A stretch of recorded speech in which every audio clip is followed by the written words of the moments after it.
Et salut à tous, c'est Tail et aujourd'hui on se retrouve pour une vidéo théorie sur Spider-Man Homecoming 2 ou plus précisément Spider-Man tout court car dans tous les films Spider-Man qu'on a pu voir, on n'a toujours pas vu Spider-Man avec son équipe. Comme on voit dans les comics. Normalement dans les comics, Spider-Man est censé avoir une équipe composée de Luke Cage, Nova, Iron Fist et Tigre Blanc.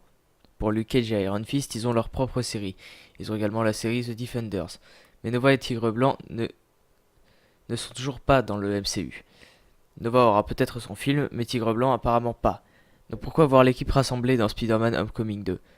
Déjà pour commencer, parlons de The Defenders, qui à mon avis devrait voir un changement de héros, car dans les comics The Defenders est un groupe créé par le Docteur Strange, Hulk et Namor, pour protéger la Terre d'une invasion extra-dimensionnelle.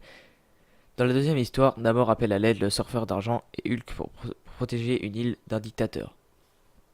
Des années plus tard, le Docteur Strange organisa une nouvelle équipe, les Defenders secrètes, dont la composition variait à chaque mission. On y trouvait par exemple Spider-Man, Wolverine, Ghost Rider, Hulk ou encore le Docteur Druid. Donc déjà, Doctor Strange n'ira pas dans les Defenders car il a son propre film. Pareil pour le surfeur d'argent.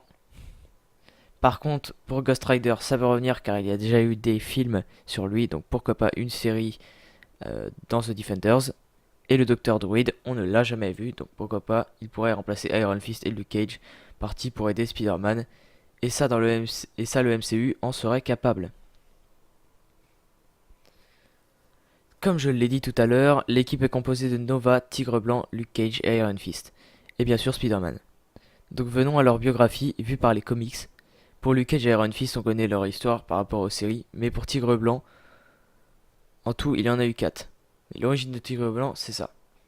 Hector Ayala est né à San Juan, au Porto Rico. Étudiant à New York City, il découvrit les amulettes du tigre portées autrefois et abandonnées par les fils du tigre. Avec les trois artefacts, il devint le Tigre Blanc, un prodigieux artiste martial. Il combattit le Prowler et le Valet de Cœur, qui le prenaient à tort pour un assassin. Mais il se dénoua du crime et retrouva les coupables avec l'aide de Shang-Chi et Iron Fist. Son identité secrète fut révélée au public par Lightmaster. Il combattit par la suite le Maraudeur masqué et Carrion. Il échappa de peu à la mort, abattu par Gideon Mice. Opéré, on lui extrait des balles, mais il conserva des séquelles physiques. Sachant qu'il est devenu psychologiquement dépendant des amulettes, il abandonna sa carrière de justicier des rues. Il donna les amulettes à un détective qui les rendit au fils du tigre. Il partit ensuite s'installer à l'ouest du pays avec sa fiancée. Un coup monté, le fit tomber dans les mailles d'une opération policière. Il se retrouva emprisonné malgré les efforts de son avocat Matt Murdock. Il tenta de s'échapper, mais fut abattu. Des preuves furent par la suite retrouvées et il fut innocenté, un titre posthume. Mais le tigre blanc le plus connu, c'est la nièce d'Hector Ayala, le premier tigre blanc. Angela Del Toro était un agent du FBI qui, dans le but de mieux comprendre les super-héros en général et son oncle en particulier, participa volontairement à l'enquête sur les activités présumées de Matt Murdock comme Daredevil. Toutefois, lorsqu'Angela hérita des 3 amulettes de pouvoir, c'est vers l'avocat aveugle qu'elle se tourna pour savoir quoi en faire, se déclarant prête à abandonner son enquête à son sujet et à quitter le FBI s'il répondait à ses questions. En effet, la vie et la mort de son oncle et de son partenaire Harold Driver, tué durant ses investigations sur l'homme sans peur, l'avaient mené à s'interroger sur la vocation de super-héros. Reconnaissant la sincérité d'Angela, grâce à ses sens hyper développés, Murdock la défia d'escalader la cathédrale Sainte-Catherine et de l'affronter sur le toit en tant que Daredevil. La jeune femme passa ses examens avec brio et dut, pour finir, faire échouer un hold-up. Elle vint au bout des voleurs toute seule, frappée par la gratitude du commerçant. Décida de prendre la succession de son oncle comme Tigre Blanc.